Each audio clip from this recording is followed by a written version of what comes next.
mbokki téléspectateurs yi seetaan Mbour TV matinal am nañ mbégte jàkkaarloog yéen seen émission bi saa su nekk ñuy xëyandoor ak yéen tey nag nekk alxames fukki fan ak juróom ci weeru novembre 2018 seen émission Mbour TV matinal ma ànd seeg Binta ak Aïda ñu nar a ñëw ak yéen nag tey si bés bi ku si nekk indi rubrique bi ngay waxtaane waaye nag ñu waa fàttali ne ñu ngi si wàccaayu gàmmu burdu bi nag ngeen xamante ni ci nit ñi ñoo ngi si bés bi nga xamante ni moom la weer bi feeñ bés bu njëkk ba mu am fukki fan dañ koy def ay burdu Mbour TV di si ànd ak yéen di ngeen am ci kanam li nga xamante ni moom moo xewoon ci burdu démb bi ci zawiya bi am ci quartier 11 novembre àndoo seeg suñu oustaz Sène waaye tamit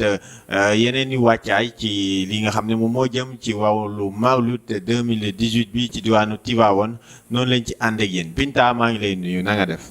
maa ngi lay fay Djib Diop Ndiaye nuyu Aïda nuyu téléspectateur Mbour TV ñu safoo seen émission Mbour TV matinal la siste Binta ñëw ci seen rubrique Dóor waar su ko defee rek Djib Diop Ndiaye dama li daal di delloo kaddu bi ba ci kanam. merci Binta Aïda na nga def naka suba gi. maa ngi fi ci bi suba saa ngi nii rek Binta fay naa la mbokki téléspectateur Mbour TV maa ngi leen di nuyu di leen ziyaar di nuyu kilifa diine kilifa aada fépp fu waay mënti nekk rek ñu lay fekk fa nga nekk di la jox sa wàccuwaay waaye di ñaanal yàlla ñu ci hôpitaux yi yal na yàlla fëgg seen bopp ba ñu mën a dellu ci seen njaboot ñi nga xam ne caabi da leen a féete ginnaaw yal na yàlla delloo leen seen njaboot ba ñu bañ a def leneen lu leen fay delloowaat ñi nga xam ne amaguñu borom kër wala amaguñu soxna wala ñi nga xam ne dañu xëy poos yi amagul dépense seeni aajo yépp yàlla na faju comme niñ koy waxee rek chaque jour ci seen émission Mbour TV matinal ku ci nekk am nga droit di connecté di participer ci suñu page YouTube di def seeni commentaire lépp lu ngeen xam ne nii soxal na leen rek ngeen bëgg ñu waxtaanee ko fii bu ngeen ko ci defee incha allah dinañ ko indi waxtaanee ko sur table kenn ku ci nekk mën ci gis sa bopp ñi jëlee ci njariñ la sista Aïda nag di ñëw ak yéen ci seen émission seen rubrique civisme ak société ci kanam tuuti rek ñu gën ko faram fàcce mu gën a yaatu dama ndekkeegul moo tax. café baa ngi nii ci table bi dañuy ànd ak yow tamit nga indil ñëw sa sponsor leader émission Mbour TV matinal. waaw dañuy dem régie seetaan publicité dellu si waat. képp ku bëgg lu baax bëgg lu yànj bëgg lu rafet bëgg foo sañsee génn ñu xoolaat la jokkool ak Kër Binta Fashion Kër Binta Fashion chez Kumba gérant bi moom mooy Ahmed Bibi Ndiaye wala nag gérante bi di Bourel Gueye képp ku bëgg ci sañse yu rafet yi képp koo xamante ni bëgg nga montre bëgg greffage ci couleur bu mu mënti doon cheveux naturel original képp koo xamante ni bëgg nga écran plat képp koo xamante ni bëgg nga matériel buy jógee fële ca Dubaï directement wala ca États-Unis directement demal seeti Kër Binta Fashion chez Kumba gérant bi di Ahmed Bibi Ndiaye ak Bourel Gueye bu la neexee sax da ngay woote ci numéro téléphone bii di 77 987 58 37 jëlal 77 987 58 37 kooku moom mooy Bourel Gueye nga woo ko rek mu fekk la fi nga nekk indil la ci marchandise boobu wala nga woote ci 77 774 60 68 kooku moom mooy Ahmed Bibi Ndiaye wala nga woote ci 77 021 55 71. képp koo xamante ni bëgg nga ci sañse yi dëkk ci Ngaparou Somone Ngekoox wala Sindia mën nga woo kooku ci Ndey Coro Boy ci 77 185 72 27 mu indil la ko ba sa kër wala nga woo Mamadou Petit Boy ci 77 419 93 09 yow mi dëkk Ngaparou Somone Ngekoox wala Sindia ci numéro téléphone yooyu ngay woote ñu indil la yére Kër Binta Fashion yi. gérant bi moom mooy Ahmed Bibi Ndiaye wala kooku di Bourel Gueye numéro téléphone bi 77 la 987 58 37 wala 77 774 60 68 wala 77 021 55 71 lépp luy matériel bu jógee fële ca Dubaï original nag. waaw yaa xam yére la dàll la saag la greffage la perruque la cheveux naturel la wala montre wala matériel électroménager wala ay téléphones yoo xamante ni ay classe la yoo xamante ni ñu ngi jógee fële ca Dubaï wala ca États-Unis directement. Kër Binta Fashion chez Kumba moo leen di may seen émission Mbour TV matinal. Aïcha mu ngi noonu waa Kër Binta Fashion chez Kumba comme ni ma leen ko waxee rek lépp loo xamante ne xeetu baax la rek Kër Binta daf koy jaay Binta dafay jaay greffage cheveux naturel 100% li nga xamante ne nii mooy frontal Binta nee na da koy jaay longueur boo bëgg am na ko li nga xamante ne nii aussi mooy 360 mi nga xam ne moo teree nelaw xale yi Binta nee na da koy jaay lépp luy jasner mbaa dàll mbaa sac marque Louis Vuitton ba ci Gucci Binta nee na am na ko Lacoste góor yi tamit Binta nee na bàyyi ko de waaye tissu yi nga xam ne tissu sañse la Binta nee na bàyyi ko dafay dem ba Dubaï wala fi nga xamante ne mooy États-Unis fekk lépp lu fa gën a nekk tendance rek nekk mode mu indil ko waa Petite Côte bi képp ku bëgg lu baax nag bëgg ci li nga xamante ne moom la Binta di jaay da ngay connecté ci numéro da ngay woote ci numéro téléphone yooyu rek boo ci wootee di nga jot ku ci mel ni Ahmed Bibi Ndiaye wala Mbourel Gueye perruque yi nga xam ne dañ ko ñëw ba pare da ngay ñëw rek dem yéen ñi nga xam ne xew da leen di bett wala ñu leen di takk sax bett leen da ngeen di woo Binta rek mu livrer leen ko à domicile. dem Dakar wuti yére. déedéet accessoire marié yëpp Binta da koy jaay waaye accessoire baptême tamit Binta am na ko. noonu kon nag taamu leen ko Binta Fashion mu nekk suñu sponsor bi ànd ak ñun si émission Mbour TV matinale dañuy daal di ànd ak yéen ci émission bi waaye tamit Aïda tey suñu doomu aye anniversaire. waaw damay wax sama caméra ma sama régie rek ñu daal di may dugalal photo bi. waaw kay mu ngi noonu doomu Eldo mu nga xam ne dafay féete. Fatou Gueye papaam nekk fii ci biir kër gi ñu di ko wax Eldo sama papay bopp la parce que man maay taawam bébé Fatou soog cee topp dafay féete waaw bébé Fa sama rakk la sama rakk jooju di bébé Fa photo boobu ngeen di gis noonu doomu Eldo la dafay anniversaire nag tey di féete li nga xam ne mooy 6 ans wam ñu di ko ñaanal gudd fan ak wér gu yaram lépp loo xamante ne lu baax la rek yàlla na ko suñu borom defal ba mu màgg ba mën a teral ndeyam ak baayam di ko wax happy birthday bébé longue vie à toi santé bonheur beaucoup de réussite lépp loo bëgg yàlla na la ko yàlla defal Binta yow tamit. man kay moo suy bi moom benn la rek xanaa ñaanal ko gudd fan rek souhaité ko rek gudd fan ak wér gu yaram wax dëgg yàlla mu yóbbu papam ak yaayam mag su ko de xale yaay yëpp loolu la ñuy ñaan ak papa yi nga dem am doom bu lay yóbbu mag wax dëgg yàlla ñu lay ñaanal gudd fan ak wér gu yaram nga mel ni sa papa ndax sa papa mu wax dëgg yàlla ku baax la ku yaru la macha allah neex na liggéeyal kon su ko defee rek toute l'équipe Mbour TV matinale ñu ngi lay souhaiter un bon anniversaire merci beaucoup. waaw mu ngi noonu kon nag équipe bi yëpp comme ni ko Aïda waxee ak Binta ñëpp ñu ngi lay souhaiter joyeux anniversaire bébé Fatou Guèye ne sa papa nag moom xam naa ni dina la indil cadeau waaye gars yi tamit fii nii. dinañ indi cadeau sa mag tata Aïda tamit dina indi cadeau moom tamit ñëpp donc ñu ngi lay souhaiter joyeux anniversaire émission bi Mbour TV matinale mu ngi noonu ñun ñëpp benn leen ku ci am xew wala ku ci am loo xam ne nii sa bés la duñ la ko xeebal dañ la koy souhaiter na mu waree ànd ñun ñëpp famille la fii ci équipe technique beeg présentatrice yeeg journaliste yeeg ñëpp kon loolu mooy Mbour TV matinal waaw solidarité entre ñun mun ne nekk fii nag di liggéey bi lu mu laaj ñu joxe ko waaye ñun ñëpp benn leen amul kii nii la mel amul kii nee la mel loolu mooy charme suñu télévision bi ak ñun ñi ñuy seetaan tamit si leen bokk waaw téléspectateurs yi ñoom ñëpp des fois moom waaw bu da koy laaj nga ñëw fajar gi nii rek gars yi mer loola nga xoloo ci fajar gi waaye bu wax bi jeex na parce que ñun noonu la ñuy liggéeyee loolu mooy management bu wax jotee nga toog nga wax ak gars yi mais bu jeexee tamit jeex na di féliciter encore une fois Eldo ak doomam boobu di fêter anniversaire am Binta nag nga ñëw tey ci jour alxames bi ci wàllum liggéey métier yi. métier bi tey dinaa dem fu am solo parce que tey ji Djib Diop Ndiaye damay xuus rek tugg si sapeur pompier ñi nga xamante ne lakk yeeg yooyu. waaw gis nga parce que jamono bi moom foo tourné rek loolu ngay dégg gars yi ñu ngi yor seen xaw ma pompe la. extincteur.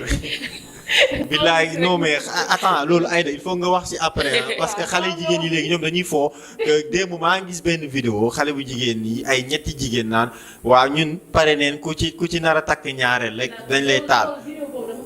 waaw léegi loolu Aïda il faut que mu wax ci waaw parce que loolu noonu defe naa ne nit ku dem ba génn àdduna ci ay anime yu doy waar boo ko fooyee billaahi xale yu jigéen ñi dinañ am fit goo xam ne duñ taal de waaye dinañ def leneen loo xamante ni dina raw xam nga dañuy wax naan waaw ndey ji dina wax ba jaay doomam waaye ndey ji dina wax ba lambuloo doomam waaye xale jigéen ñi dinañ wax ba lambuloo seen bopp kon baax parce que fii ku fi café waxu boo bu ma amee jëkkër boo takkee ñaareel ma taal kenn du la takk ku lay takk kan moo lay takk nga di ko taal donc dinañ wax ba lambuloo seen bopp waaw wax si nag yow yaa moom askan wi waxal ak gars yi Binta yéegee na nga wax ci waa ñi dem si sapeur yi parce que constat bi ñu def Djiby Diop Ndiaye tey da ngay woo sapeur ne ko làkk dafa am sama koñ mu ne la ñëwuma li tax ñiy comporté woon noonu ñun la ndax nit buy liggéey liggéeyam waa dañoo kon nañ ma baal si kàddu yi lan moo tax ñiy comporté woon noonu ñun la parce que tey ji nit ki tëdd nelawam dara xewul nga woo ko ne ko sama kër mu ngi làkk kaay fii bërëb sangam mu ñëw taal seen oto parce que mission la ñuy def loolu mooy seen liggéey faaw ñu ñëw assister làkk bi ñu ñëw fekk bu fa dara loolu ana lan mooy njëriñ bi gars yi dem nañ ko ba sonal nañ waa sapeur bi ba làkk bi parce que tey keroog ba ma doon déglu mooy li passé ni fee bi passé ni fan yële passé ba ma koy déglu ñu ne woo nañ sapeur yi ba ñoom dañoo mujjee déplacé dem ba seen bërëb ñu ne leen làkk dafa am ñu ne leen ñun léegi dañoo ragal parce que ku ñu woo rek dañuy dem duñ fa fekk dara loolu faaw Sénégalais yi bàyyi ko sapeur yi ay dafa am lu ma bëgg a wax ko waaw parce que daf ma mës a arrivé fii ci juuti bu njëkk bi dama mës a yem ci benn choc boobu 21h moo jot 21h 22h presque benn xale bu doon traversé benn T-Max mbëkk ko mais ñit ñi ñu ngi taxaw wër ko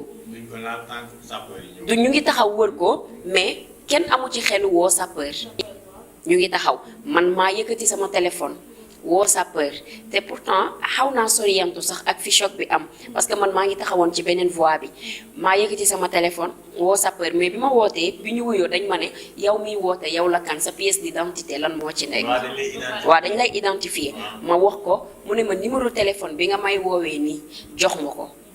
ma jox ko numéro téléphone bi xam naa da ko mu bind ko dama raccroché après ñu woo ma ci numéro téléphone ñoom tamit numéro portable 77 yi ma wuyu ñu ne ma yaa woote woon léegi ma ne ko waa mu ne ma ñu ngi ñëw dans 5 minutes 5 minutes yi bi mu jotee bi avant 5 minutes yi di jot sax yegsi nañ bi ñu yegsee dañ ma woowaat ne man est-ce que ndaw bi ñu yebal yegsi na ma ne ko waa yegsi na. loolu mooy yoon nag. léegi gars yi yàq nañ ko. tey jii am ñoo xamante dañ leen di woo fekkee dara xewul. moo tax léegi boo leen woowee dañuy jël dañ la naan numéro bi nga ma woowee jox ma ko buñ la joxee heure 5 minutes wala 10 minutes bu soree buñ ñëwee dañ lay woowaat ne la est-ce que ndaw bi ñu yebal yegsi na après nga ne leen waaw. parce que dafa nekk woote boo xamante ne c'est gratuit doo fay dara moo tax ku yor sa portable rek composé xam nga 18 la xam nga woon 18 la woon xam nga ndax léegi changé nañ. 18 am na mais tamit am na ay. am na yeneen yoo xam ne waa kay ku xam numéro boobu rek doo jubal fenn bu dul woo sapeur yi dama am làkk te loolu faaw ñu bàyyi ko soog am na ñu ñooy def am na yoo xamante ni kenn du ko fooyee kenn du ko kafe surtout ay làkk. kan moo koy kii parce que làkk tey bu amee fenn moo wax dëgg yàlla bu reyul nit dina yàqu yu bari parce que dina làkk kër jàmbur yoo xamante ne waruñu koo café te ñii dañuy liggéey seen liggéey ay borom jaboot lañ nit ki mu liggéey depuis suba ngoon war a noppalu si yenn heures yi ay 23h ay 0h nga koy war naan ko lii moo am mu déplacé làkk seen essence ñëw duñ fa fekk dal sénégalais yi faaw ñu bàyyi loolu ndax kuy liggéey wax dëgg yàlla war nañ koo respecté ñoo faale wala pas woote sax waaye bu ñuy ñëw ci tali bi di def seen signal danger yi am na ñoo xam su ko naan yebul dara ñi dañoo bëgg di leen bañ a may donc yaakaar naa ne loolu waruñu koo def tamit waaw suñuy klaxonné ci tali bi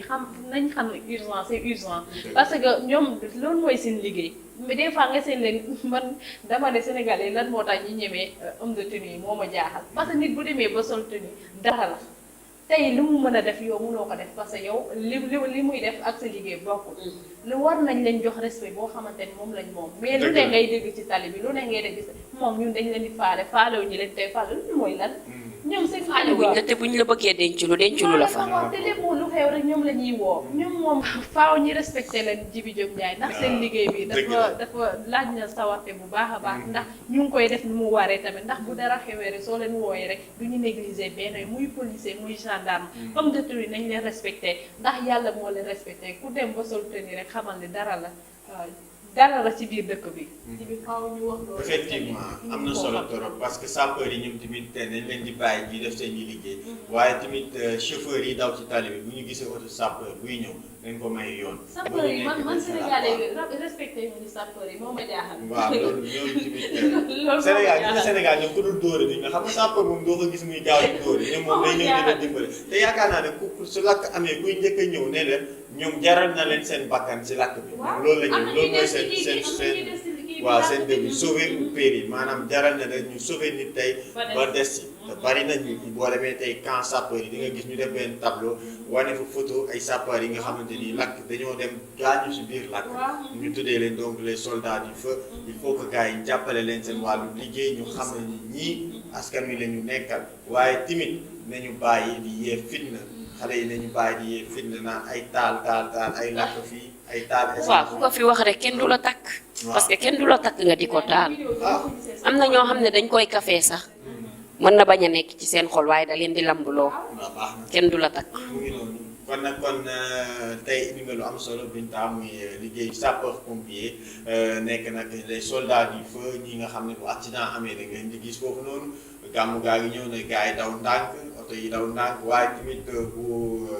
accident ci wàllu lakk amee ñoom tamit ngay gis foofu ñu ñëw indi seen i matériel mu jaral leen lu métti métti di leen fexe ba dugg ci biir safara bi donc sauver fa ay nit ay dañu ñëw ci société bi xanaa wujj yi lakk yi moom duñ ci wax. ñu ngi ciy wax de. ñu ngi ciy wax de boobu ba léegi ñu ngi ciy wax ñun ñi ñoo nanguwul a dégg ñun ñi ñoo fi mu toll nii dama yaakaar seen déggukaay yi moo fat moo fees parce que carte mémoire sax bu feesee day planqué téléphone bi damaa foog ñun ñi nag looloo leen dal jamono ji dañoo planqué seen xel yi ñoo carte mémoire bu feesee sax day planqué téléphone bi bu ci nekkee waaw fi mu toll nii ñun ñi ñooy planqué parce que si li ci seen xel yi moo leen ëpp doole. il faut ñu leen di formaté nag pour ñu mën a pour ñuy mën di dégg parce que am na ci ñoo xam ne di seen dégg-dégg dafa jeex tey nag ji bi damay daal di ñëw rek ci mariage précoce yi xale yi nga xam ne dañ leen di teel a maye à l'âge de 14 ans 13 ans ñu leen di maye après yan difficulté lañ ci mën a jëlee ma am mag mu ma ci doon waxtaanal mu ne ma xale dina am fu muy toll ay cëram duñu mat ay cëram duñu mat mën na nekk mën na am jëmm mat jigéen bu la wanee ginnaaw danga naan am na 23 ans fekk 14 ans la am mu ne kooku mën na am jëmm te fekk ay cëram matuñu ci biir xale la moo tax ay cëram matuñu mu ne ma gis nga ni nit ki di ni ngay màggee noonu la say cër di màggee say at fu mu yem rek jàppal ne say cër fa la ñu yem te ki màggagul te gis nañ ne jamono jii sëy yooyu ñoo gën a bari 14 ans 13 ans da nga ciy gis xale boo xamante ne du am sax 18 ans te bu la wanee ginnaaw danga naan mook yaayam a maase ñu fekk paa boo xamante ne ñu baal ma de moo ngi ci 46 ans wala 36 ans nga jël may ko xale bu am 14 ans après xale bi moom ban yan lan la mën a jëlee ci loolu parce que ku am 14 ans nga may ko jëkkër jàppal ne buy am 15 ans wala 16 ans ci lay am doom donc kooku xale la ay cëram matagul kooku est-ce que moom attan na accouchement te li ci ëpp xale yi léegi bu ñu accoucher du ñu am toppatoo bi war ci ñoom dañ ciy gis après xale bi daf ciy jëlee anémie wala ci ngay gis xale bi après du ci la meret bi dafay yéeg parce que yaayam bi ko jur sax moom ci boppam xamul nan la war a yoree xale bi ndax magoyewul xale bi lu bari. mais nag ay da xale yi léegi boo leen tegul ci code teel leen réglé. waa teg ci boo leen tegul ci code boobu laay bañ a dee gis nga xale yi dangay wax ak ñoom seen yaay yi ñoo dul wax ak ñoom. man damay wax nga ni ree non mais dëgg la. dañoo ñeme jege góor. xale bu ci dem ba am yenn âge yi 14 ans xam nga CM la demal ci CM ba tey ayda CM boo fa demee tey xale yi ku ci nekk ngi yor sa téléphone yor sa WhatsApp yàlla buy lire seen i statut ay mbëggeel lañ lay tegal. waaw d'accord. parent bu gis loolu da ngay ragal ay mbëggeel ay statut mbëggeel ay. am na ci xale yoo xamante ne am na ci xale yoo xamante ne seen famille waxuma la yaayam ak papam de famille ñi ci kër gi ñëpp duñu lire statut am da leen di silence. man ci silence ma xam ko. dañ lay silence doo lire seen WhatsApp statut te du ma la gis say statut c'est pas possible waaw. duñu la doo vu seen statut donc am na ci yu bari yoo xamante ne yow doo ko xam doo ko yëg li ñuy wax naan gis nga jibi xale mën nañ ne dafa bëri dugg-dugg dafa bëri génn chaque instant mu ngi lay romb gàddu saak cappi maquillage yu def greffage dem ñëw te fekk ne moom ma am 14 ans ëpp na xel ku am 23 ans parce que xam nga lu tax yaayam day wax ak moom yaayam day waxtaan ak moom te am na benn âge boo xam ne boo ko xësee ba rëcc rek defe naa yow di nga jombale sa bopp lu bari di nga jombale sa bopp lu bari am na yu bari yoo xam ne di nga ko bañ mais xale boo dul wax ak moom jibi yaay ji bu dul waxtaan ak moom papa yi sax dina am benn barrage buy am diggante moom ak doom ji dina ko rus a wax yenn yi mais jigéen ak moroomu jigéenam yaay ak doom yaay ji war da mën a rus a wax doomam dara xale danga koy teg ci code mu am 13 ans mu am 14 ans mu am 23 ans nga yemale doom la rek yaa ko jur doom la yaa ko jur ci li la neex rek la war a dox ci li nga koy wax rek la war a dégg mais boo jëlee xale bu am 14 ans yaay ji du waxtaan ak moom xamalu ko dara mu xëy rek may ko jëkkër mu dem sëyi après lu ko ci dal rek yaayam la parce que xale da ngay wax ak moom da ngay waxtaan ak moom gis nañ fi xale yu bari yoo xam ne bu ñu amee jëkkër duñu yàgg ci sëy ba parce que xamuñu lan la ñuy téyee jëkkër ñoom defe nañ ne togg da ngay ñëw nekk ci waañ bi te xale léegi yi sax kenn togguloo leen duñ toggal kenn xalaatuñu ko boo leen naree teg cin li ñu ñibbi seen kër yi mbaa ñu ne jëkkër ji nañu ut appartement dem fa mbaa ñu créé fa histoire ñibbi seen kër yaay yi nga leen fay fekk. métti lañu def métti waaye tamit sañ dëgg la xale kenn du ko teel a maye Aïda waxal ci xale yi teel a yor seen téléphone yi. xale ji bi yor téléphone taxu la bon. baax na yor téléphone taxu la bon de man nanguwuma loolu ji bi yor téléphone taxu la bon fii ñaata yoon nga fi gis. xale yu góor yi duñ la may jàmm Aïda. mais yaa ngi numéro ci sa WhatsApp bi. yaa ngi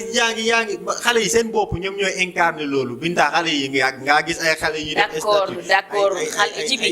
mën ngay jël di dugal statut ay ñaari fan yu nekk ñu def kër bu ñu xaajale naan sama xol dafa jeex dañ maa trompé mais attends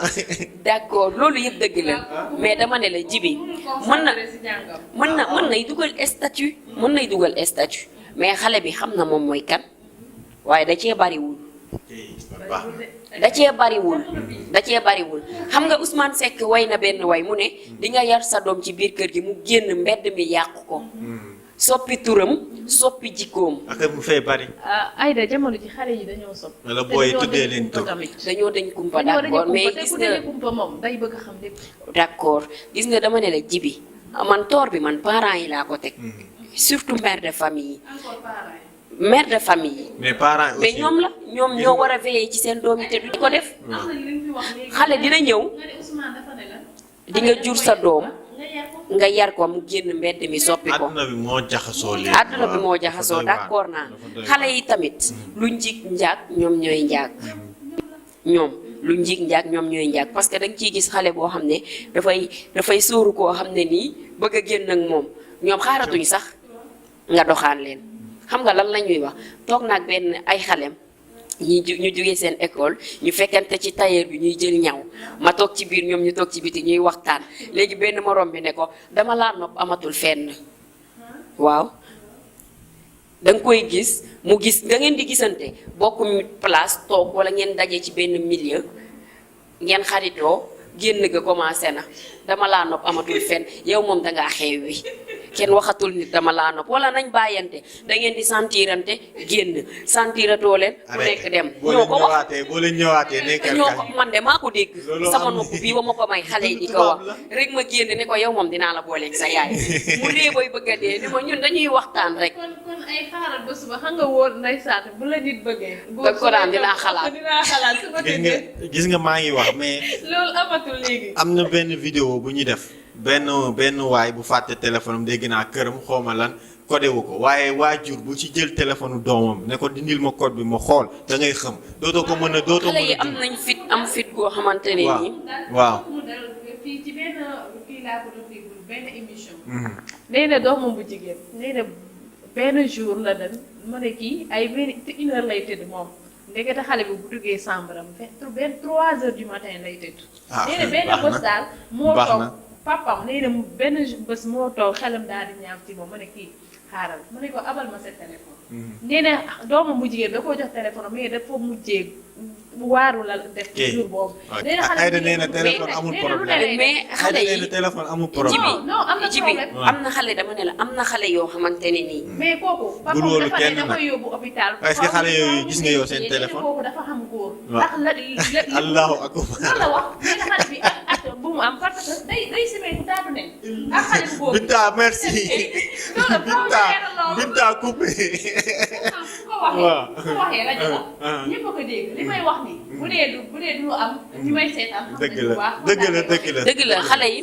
am na xale yi. xale bi du lay def nee na da koo mujj yóbbu hôpital pour ñu vérifier ko. su dee dafa xam am na fi ñoo xamante ni da koy tëj carrément. am na fi ñoo xamante ni. fii seen koo fi téléphone su yóbbu réeree dañuy tiit. fii koo fi dañ yóbbu naan fii xale bu góor boo fi yóbbu police di ko porter plainte boo demee dina la fa bàyyi parce que bu ñu waxee dala naan sa dooma ma daan fekk si musuma dugg sa kër. kon nañu wax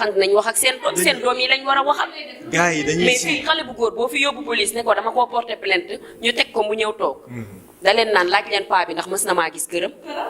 dañuy def mësoo koo gis sa kër kon amoo droit porter ko plainte sa doom a ko doon fekk yow waxal ak sa doom ki nga war a plainte mooy sa doom bu jigéen nga war a indi. këram la nekk lépp portable am la koy defee lépp. Allah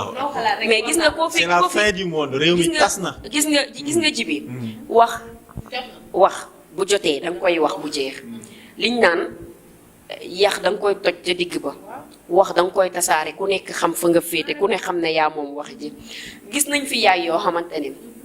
dañuy xëy rek di gis seen doom yi di def greffage cheveux naturel longueur boo xalaat nag am nañ ko mais dafay jàng joxoo ko bu amee ñeenti perruque jàppal ne yaay ja benn perruque ba la mës a jënd tabaski mu jëndal ko greffage wala mu jox ko 30 000 ne ko lii laa la mën a may xotti ci jënd ci yére jënd ci greffage wala yaay ji laaj papaam papa ji jox ko xaalisu xale yépp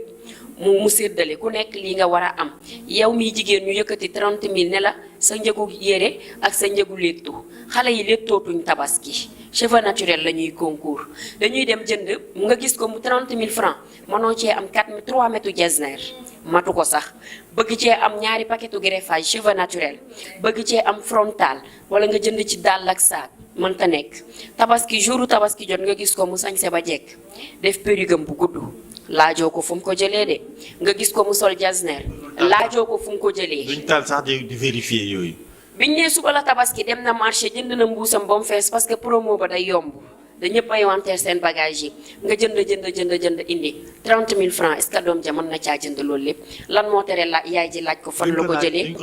xale yi bu tabaski bi jot dañuy mel ni ndax nekkul dina semaine tabaski bu mujj bi xale yi dañuy mel ni ñu jëfur ñu baal ma ci kàddu gi. dañuy mel ni ñu jëfur. du tabaski rek gàmm ak màggal ak yëpp ci nekk. dugub beeg génn bi day mel ni tulleeg màlle te kenn du leen seet si ñoom ñooy dem di seeti waate. ñoom ñooy dem di seeti waate. waaw. seen yaay yi bu ñu tijjee seen du ñu tijji seen pochette yi xale yi dañ koo bañ ba seen pochette yi parce que jigéen laa seen morom la. déglu waaw lu ñuy joxe xamoo ah mais attends li xale yi jigéen ñi di joxe góor yi di ko joxe échange marchandise boobu noonu fan la amee. waa leeral ko loolu échange boobu lan la. xale yi waaw parce que mag ñi dañ naan góor du maye xaalisam ci merci góor du fecc ci yàlla naa dee. ah waaw non déglul rek gis nga jibi téléspectateurs yi xam nañ ne li ñuy wax parce que ñun ak ñoom ñoo tolloo génération xam nañ li ñuy dund bu baax a baax lenn kañ mooy am dangay xam yow yaay kan xam ki nga doon jomba def yenn yi parce que àdduna kenn xamul kii doon yi dara ci dëkk bi kenn xamul kii doon li gën a bon nag mooy toog ci milieu di fa liggéey ñu ne la faa nga wane ñu naan daraam safuñu ndax xam nañ ko jaar na fu nekk koñ yépp moo ko raatale boo demee ba opté lenn ne yow moom nga bëgg a doon te fii xale bu fii jàng bu nekk bëgg na dooni dara ëllëg koo ci laaj dina la ne médecin chef laa bëgg a doon wala dina la ne gendarme laa bëgg a doon wala nangam laa bëgg a doon ñii naan la ministre wala président am na yoo xam ne kon di nga ko jomba def parce que ëllëg a tax site internet yi bari nañ trop télé yi bari nañ trop réseaux sociaux yi bari nañ trop suba da nga fiy xëy doon dara wala nga xëy ministre takk la wala nga xëy footballeur takk la ñu xëy wane sa photo ci télé bi ne ko fa daa nga tege ay boo duggee ci commentaire yi dootoo ko defati da ngay bëgg a xaru doo yeggali liir bi kay boo amul sago dëgg da ngay tas sëy ba ka lay takk bu mënta muñ dëgg xar xolam bii rek lu ñëw mu encaissé dugal ko da lay fase ci jour bi mu la takkee da lay fase xam nga lu tax xam nga lu tax commentaire yi di xool commentaire yi di xaru bëri na ci ñoo xamante ne nii tey bëri na ci ñoo xamante ne nii tey kenn xamul seen jëkkër dañuy nëbbatu xam nga lu tax ñuy nëbbatu waaw parce que def nañ ci dëkk bi loo xamante ne nii bis bu ñu jëlee seeni photo wala ñu ne diw marié na ak diw bis bu ñu nee photo sa photo dajji sa jëkkër da lay fase ci jour bi bu dee bëgg nga dëgguwul da lay waaw ñun fan la ñuy takkee jabar ak kan la ñuy moo tax ma ne la xale yu góor yi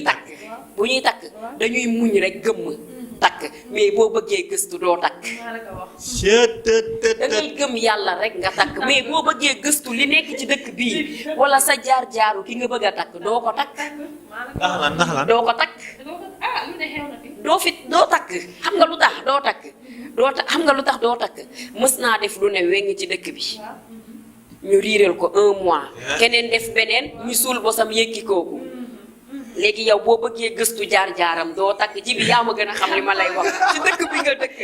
waaye bàyyi leen ma li am ci dëkk bi nit ñi xam nañ ko mais ñun kan leen war a tànn ñun takk ko ñun kan leen war a tànn gis nañ fi xale yoo xamante ne duñu génn seen néegu ndey yi suba ak ngoon guddeeg bëccëg seen tànk du génn buntu kër gi ñoo gën a dangereux seen tànk du génn buntu kër gi demuñu fenn waaye heure ba ñuy dox wala la ñuy lijjanti yow ma nga xam ne yaay xëy di gàddu sa saak lijjanti woo ko xam nga lu tax di nga fi fekk xale boo xam ne du gëm a génnam koñ bi ñëpp di ko móolu ka toog ci kër ndayam bu ñuy jël exemple ci koñ bi ci moom la ñuy njëkkee moom la ñuy tànn ku ñuy wax ci koñ bi dañ la naan royal ci moom fekk mës naa def loo xamante ne nii wala def na yoo xam ne nii ka nga xam ne émission bi jeex na ka nga xam ne nii mooy dugg di génn bis buñ ko takkee la ñuy wër ci moom lañ koy fekk ka nga xam ne nii ci biir kër gi lay toog la góor di wër ci jabaram bu ko takkee du ko fa fekk kooku ndayam da ko naan xanaa ba kooku bis bu ko ndayam yëgee da ko naan xanaa jour ba nga juddoo lañ la violé Aïda émission bi ci dëkk bi lañ dëkk ci bi ñu xam nañ li daw ci dëkk bi émission bi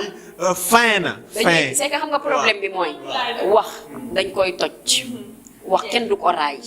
man boog noonu laa mel wax du ma ko raay loolu la sama maam noonu la ma sama maam yaree gis nga boo ma magee ak noo manti toll bu dëgg jotee dama la koy wax bu ñuy ànd bu dëgg jotee dama la koy wax soo ko nangoo ñu ànd boo ko nangoo ñu tàqalikoo da ngay dem ba tëdd xam ne ay dem yi dëgg la ma wax dama ne la bëri na fi xale yoo xam ne dañuy dugg di génn koñ bi ñëpp di leen móolu chaque jour ak ki leen di indi ci koñ bi fekk ñoom xam nañ seen bopp waaw ka nga xam ne nag mu ngi toog ci biir kër yaayam kuy joxe exemple ci moom ngay joxe bis buñ ko takkee la ndaw la waajay wër ci moom du ko fa fekk ka nga xam ne day dugg di génn ka nga xam ne day dugg di génn bis buñ ko takkee la ko góor ka di soxla ci moom da ko fay fekk ka nga xam ne nag mu ngi ci biir kër ndayam toog dina teg ndayam gàcce ba ndayam waa ndayam dina ko ne xanaa jour ba nga juddoo lañ la violé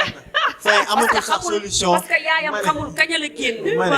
xamul li muy xamul kañ lañ ko de vierge allahu akbar fin émission bi nañ waxante dëgg tamit jeex na tàkk téléspectateurs yi ñuy seetaan bu fekkente ne li may wax amul jeex na Aïda xam ngeen man xam naa damaa bëgg commentaire yi ci suuf jeex na émission bi du ma ko jeexal tey ba semaine prochaine sax dama ci waaw baax na jërëjëf nen tàggoo amatu solution Binta nen tàggoo Aïda jeexal na émission man de tey xamatuma bouche bée point final nañ jeexal leen la rek xanaa di leen jot di daje rek tey émission bi moom xum da neex na mais lii la rek faaw ñi ñemee ñuy wax parce que ku lay seetaan rek des fois dañuy bëgg changement si suñu émission ndax li ñuy wax ni ay ndaw lañ mais duñu waxu gone tamit ndax lii am na fii góor ñi ñoo bon dëgg góor ñi ñoo bon am na fii lii yëpp am na fii ay da expliqué yëpp am na fii te jamono bi dafa doy waar boo xamante ne koo wóolu rek àdduna bee toj àdduna bee toj waaw dafa toj fii kuñ fi dig takk sa doom sa fit du toog tànk bër set jotul takk ñu ba jëkkër ji yóbbu ko ba bër set jëkkër ji ne la allo maman kontaan naa kuñ fi di takk nday ja foo ko fekk fit wa day dem. waa ñu toog après nga benn ñëw place. ci kontaan naa boobu nga ñëw ci def ko beneen thème mu nekk thème kontaan naa boobu loolu jël ko thème la de ak am solo waxal mu jeex ay Binta. di daje rek lundi incha allah. waa parce que suba émission du am day jël waaw. jàllu maa ngi lay nuyu borom Maroc ak Mamadou Ndom Maroc ak Amsa Koulibaly depuis Espagne. dañuy dem Tiwaawan moo tax waaw. waaw dañuy dem Tiwaawan demee incha allah moo tax kon Djiby Diop Ndiaye xanaa ay dañuy delloo ko kàddu bi rek parce que émission bi moo jeex na kay mu ngi koy day tàggu waaye fu mu toll nii amatul solution. ak téléspectateurs yi ñuy seetaan yëpp. waaw bonus bi am. bonus bi mooy lan waaw bonus bi moom man bonus bi mooy. ah. nee na xale bu jigéen bi yaayam da koy laaj xanaa ba nga juddee lañ leen. laay déedéet Binta moom loolu mais wax merci beaucoup. parce que nday ja xamul kañ la génn ci kër ay gi. man tey maa fat sama nopp yi nii. waaw téléspectateurs yi maa ngi leen di jaajëfal yéen ñëpp di leen remercier waa kër Binta Fashion chez Kumba comme ni ma leen ko waxee rek lépp lu baax kër Binta Fashion daf koy jaay waaye diw yi nga xamante ne dafay réparer sa teint ba nga dellu ci ni nga meloon wala nga xeesal ba bëgg a bàyyi xeesal boo jaaree ci Binta rek dina la jox diw bu baax boo xam ne dafay réparer sa teint waaye comme sànq rek ni ñu leen ko waxee rek du souhaiter suñu bébé boobu bébé fa happy birthday longue vie à toi sama rakki bopp ja doomi Eldo loo dund doyul di leen jox rendez-vous rek xanaa ba suba incha allah plateau bi ñu yeggalee ko fële ca Tiwaawan incha allah à demain